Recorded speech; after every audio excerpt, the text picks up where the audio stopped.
Welcome to the Industries in Motion podcast from RBC Capital Markets, where we take the time to explore what's new and what's next in today's fast-moving industries to help you stay ahead of the curve.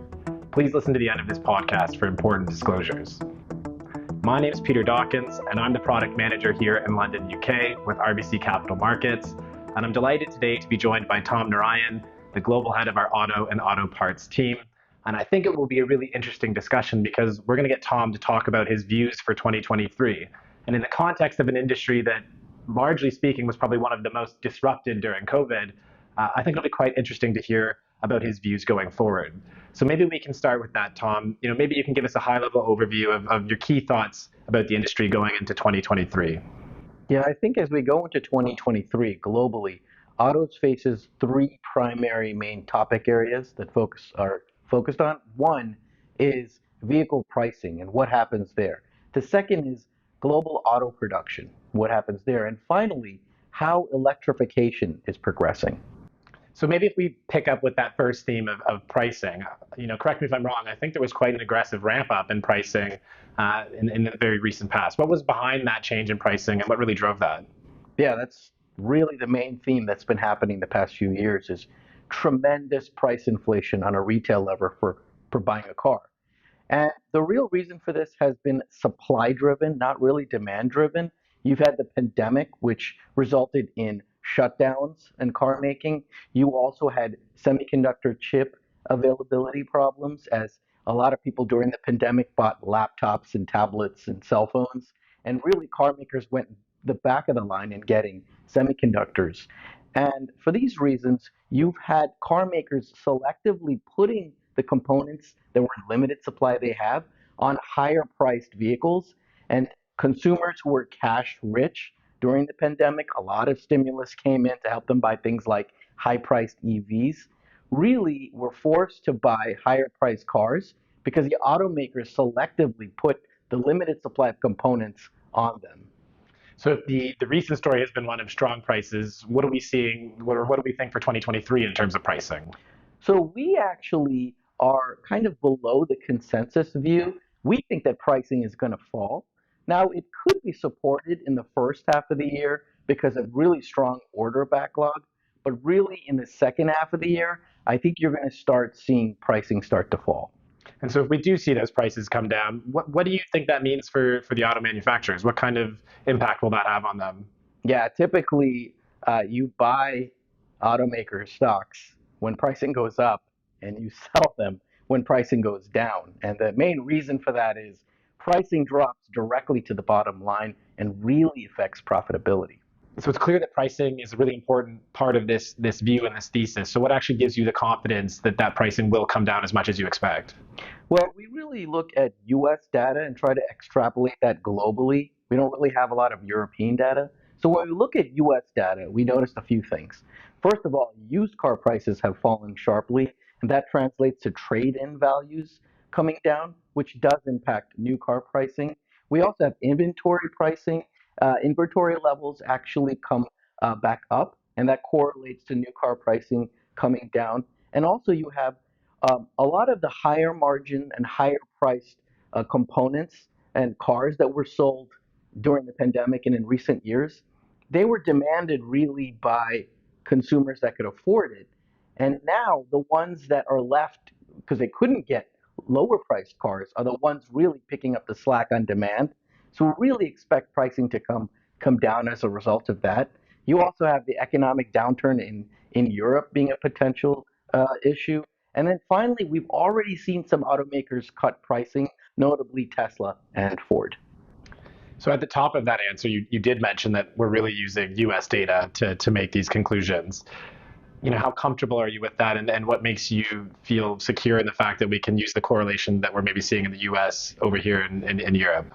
Yeah, that is true. There are some differences between the US and Europe. Notably, in Europe, you have a higher penetration of premium vehicles, and these consumers are usually less price sensitive, and they can afford higher pricing. You also have a higher percentage of corporate and fleet cars, and here companies will subsidize consumers.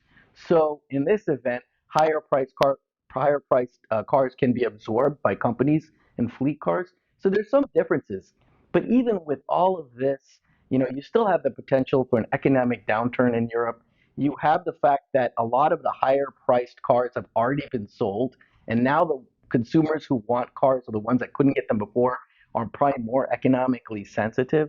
So we really think for all of these reasons, it's still the fact that Europe will probably still see the same issues the US have. We believe used car pricing is also falling in Europe. Probably inventory levels are increasing as well. For all these reasons, we think it's probably going to happen globally, not just in the US. So if I take you on pricing, it's clear that maybe it's not the most positive environment for the auto manufacturers, but maybe it's not all bad. Do you see this being made up for in volume, or kind of how does this all wash out in the end? Yeah, typically when you have pricing coming down, it's actually good for volumes, right? However, when we really look at what's happening globally, we have uncertainty in China, we have this economic downturn looming in Europe, and we also have the fact that a lot of the cars have already been sold are these higher priced cars. So the people who want cars now going forward, unfortunately, they're more economically sensitive. If there is a recession or a downturn that gets severe, even a mild one, that's going to impact demand. We actually forecast auto production globally up only 1%. IHS, the main global prognosticator, on a third party level, forecast 4% growth. Okay, and that is quite different then. If we switch gears here maybe a bit to electric vehicles, the energy transition, clearly pricing is a big component of a consumer's purchasing decision. Do you see all the momentum that we're seeing in electric vehicles being challenged by this current environment, or how do you see that playing out? Interestingly enough, electrification has been the bright spot in autos. During the pandemic and even after that fact, a big reason for this is government stimulus that came during the pandemic was attached to electrification.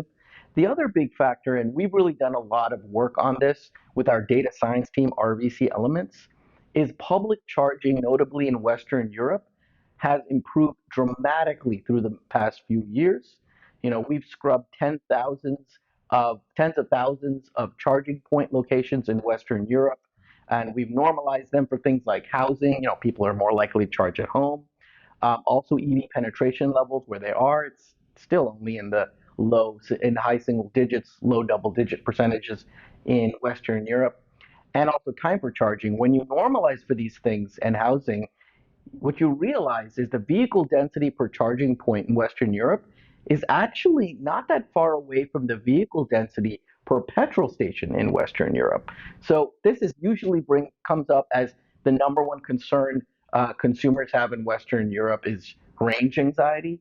But our work suggests that perhaps this isn't as bad, and we think that's been one of the key drivers for why EVs have sold so well.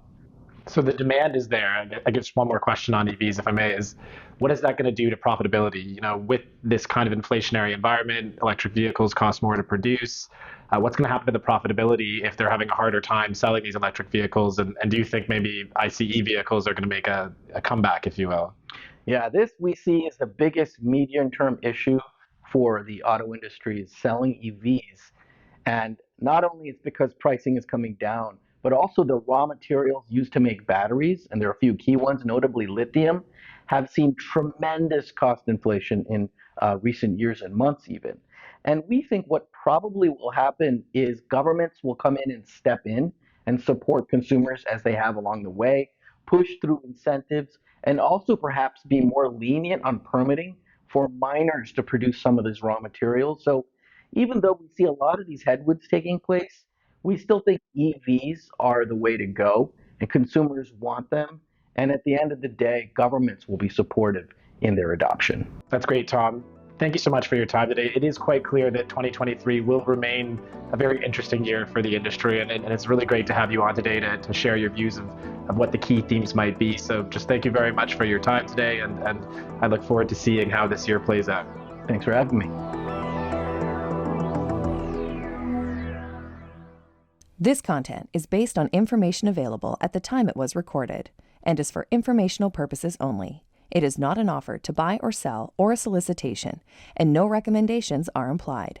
It is outside the scope of this communication to consider whether it is suitable for you and your financial objectives.